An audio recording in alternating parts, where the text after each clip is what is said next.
Hey, uh, I'm so excited to talk to you about the next phase of our pilgrimage.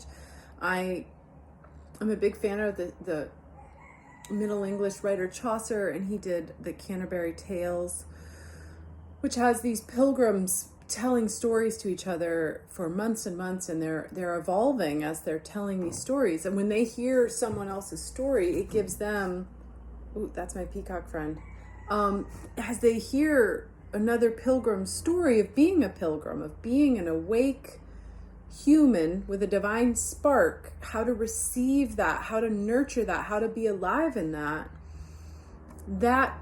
hearing the other pilgrim story triggers their own wisdom and awareness and lets them show up in a deeper and truer way. So welcome to wherever you are on the journey. And some of you got to attend the gathering, which was really rich and sweet and kind of slow and very much in the body. I appreciated how embodied and deep and sweet that was.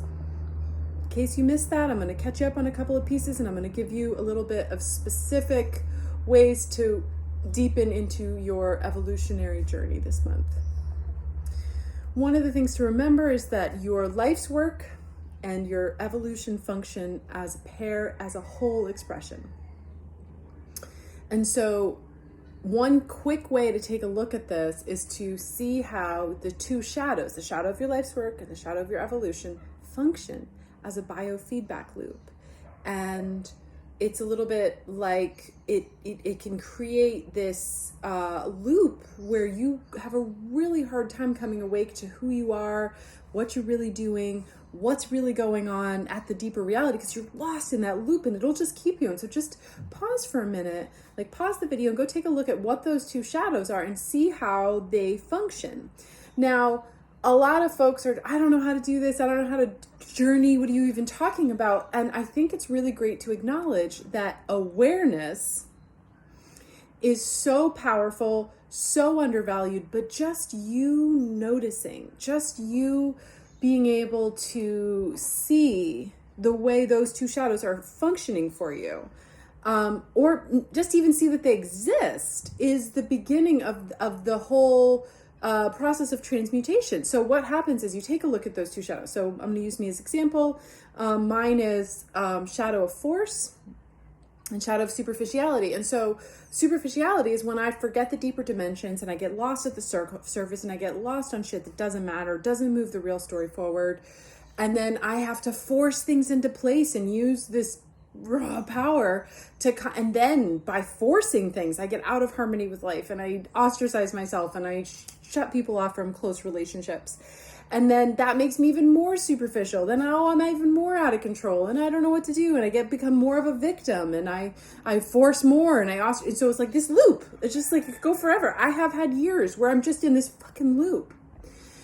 So when I began to journey with the Gene Keys, I started to look particularly at that biofeedback loop. And I just, at first looking was hating it. And then, okay. And then, a little bit of gratitude. It's nice to see this at least. And and then suddenly a situation emerged and I'm unempowered and I want to force this. And I just didn't.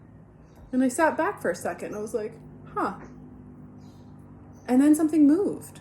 And then I was able to, not immediately, but within the day, act from my gifts. And I had realized that all of that awareness work, all of that just noticing and starting to learn to accept and bringing a lot of gentleness around how that paradigm shows up for me in my life had actually done a lot of work. And Richard Rudd says that the noticing is like creates fertilizer and these shadows become the compost for our gifts to emerge. And so I notice more and more I'm able to bring strength, my gift of self-assuredness, help people return to the self-assurance that happens when you remember that you are a divine spark filling up a human body and that you have a mission and you have journeys that you're here and intended to take from a merged perspective. And that, so I want you to take a look at how that biofeedback shows up for you in your life. And then I would love for you to take a look at how it's showing up for others, because this is really, really helpful. When we remember that we all came with something to evolve. We all came with a piece that wants to express in a different way, that we came to evolve something. For me, it's power, right? Shadow, force to strength to majesty. This is my evolutionary thing that I came to bring into a whole new expression, to clean it up, to love it into a whole new thing. We all have this piece that we came to evolve. And so when you look at your own life or someone else's life and you see them in a struggle or in a challenge, if you can know their chart or ask them or just guess, you guarantee that they are struggling with their evolution at some level. It's in there.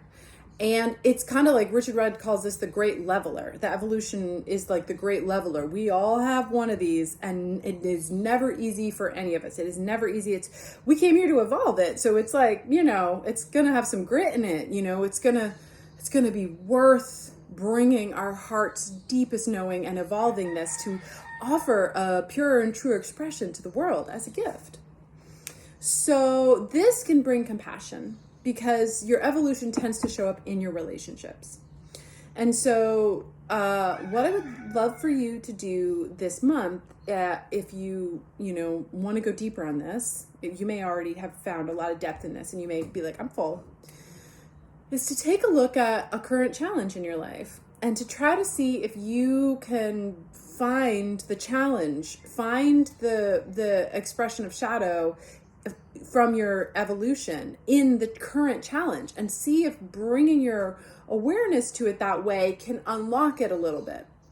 One of the things you can do that I find to be really short is make an account on genekeys.com if you haven't already, and then you can buy your audios for $2 a piece. So you can buy this month's audio, and it's a shorter than you read in the book, a little more mystical and intuitive, and a little more flowful, and sometimes easier to hear, or just more condensed take on your gene key from Richard Rudd. So if you wanted to kind of to have these two go hand in hand, where you download the audio and you just let it, and then go into your life, let this be a project of like seeing where your evolution is showing up for you and how maybe you're unconscious to it, and so you're not actually receiving the gifts or acting in a deeply embedded way. So all right, let's see. I'm starting to really sweat. I shut the AC off. This is Panama weather, baby. So the last piece I wanted to say is I wanted to give you and your buddies 2 fresh inspirations on how to connect with each other and how to go deep on this. And the first one is to invite you've been in this project for about a month and a half, and I would love for you to live and chat out the question, what are my challenges actually teaching me about my genius? Like, what is kind of coming up for me? Your genius are your gifts, and your life's work and your evolution are your big ones, your 2 heavy hitters. And so whatever your gifts are in your life's work and your evolution, these are your primary genius trying to emerge. And what are your challenges teaching you about your genius and where you are with it and how do you feel about it? Just let yourself contemplate together, collaborative contemplation. And the second one is I want you to discuss your lines. So your lines are in your syllabus. And so you can flip to your syllabus and flip to the one that's on your evolution. And then, your line is the same for your life's work and your evolution, but they're going to express differently. And so I'd love for you to just sort of chat it out with each other. You're line 1 and you need certainty, or you're line 2 and you need to transmute your passion and you're a natural, or you're line 3, you have that core wound of shame, but you need to express through joy or tears and experimentation, or you're line 4, the core wound is rejection, and the expression is through, community and acceptance and building that network. Are you a line 5? Your core wound is guilt. And, you're here to bring practical solutions. But each of these core expressions are going to be different for you depending on how it lands in your evolution. And I want you guys to just create a way to ask these questions and start to talk them out and explore, because your gene key is your little fragment. but how it expresses is universal. There are only 6 lines. So there's a lot of us line 2s, and there's a lot of, and so it might be really fun to talk about this, talk it out with someone else. And then we're going to have at the next gathering, we're going to have the lines gathered together and kind of chat about the experience of being a line 2, being a da-da-da-da, and how that shows up, how it liberates you. So no matter where you are in your journey, you have other pilgrims who are this month deeply, deeply reverently, not just us, but like all around the world. Gene Keys is a huge endeavor, and there are a lot of people who are journeying on what little quiet piece, like the Buddha always says, like when you're born, your work is put in your heart, and Christian mythology has same sort of stuff like that. But I've always felt like there was a little piece in us that we're here to bring as a highest expression, as a gift to the world. And you're right in the wheelhouse of that. You are finally stopped avoiding, this deep, deep conversation. And so no matter how difficult or challenging or confusing, finding your way into the deeps, into the deeper conversation, no matter how sort of lost you might have gotten that, just absolutely celebrate yourself for even fucking trying.